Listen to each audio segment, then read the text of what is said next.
we have to rethink maybe productivity metrics in the sense of what is really productivity now is not the amount of PRs, it's not the lines of code you're churning. It probably never been, but before AI, at least you had like a guarantee that those were all manually made, except they copy pasted or whatever other trick they pulled. But so now I think we have to rethink a bit like what productivity means and looks like, and I think back to the acceleration topic, you know. Yeah.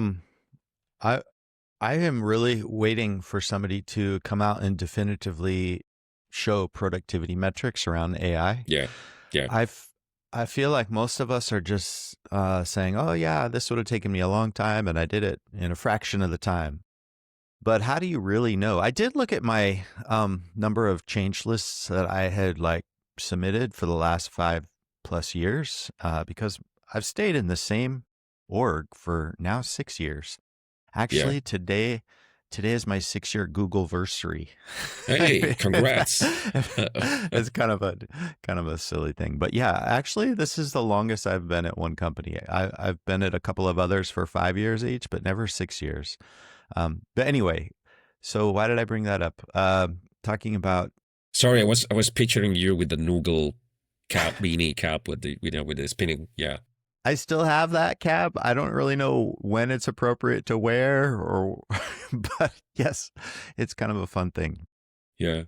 What were we even talking about here? I'm Well, completely productivity. lost. Productivity. Thank you. Okay. Yeah, So, yeah, yeah, all yeah. right, because I've been in the same spot for so long, I've been able to sort of look and see, am I more productive?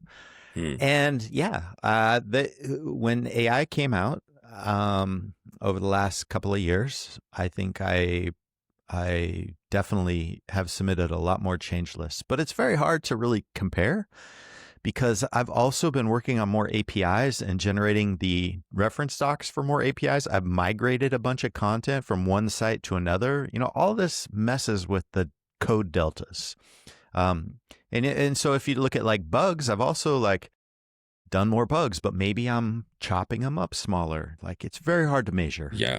You know, I think the way I would go about it is, first of all, you are more productive if you can do the type of work that provides more value instead of the type of work. Like if you do more of the business as usual maintenance work, but you're not doing the works that really matter, that really can make a difference, then you are not more productive, in my opinion. Like, you know, if you close lots of small bugs or fix lots of typos, that's good maintenance work.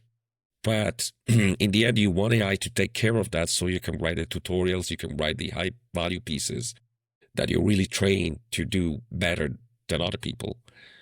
And then I will also measure this in terms of, for example, issues, you know, growing stale in the backlog.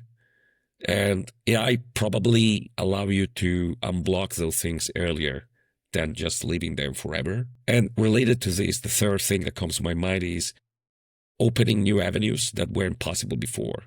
So, for example, contributing to the tooling is something that you know, makes the team faster because you can add those features to the tool that you had to wait developers for before, and now you don't have to wait. So it's, for me, it's more about not having to wait so much as before when you want to do something, you know. So it's not work coming at you, but it's more like doing the work you want to do and doing the high value work more than the low value work.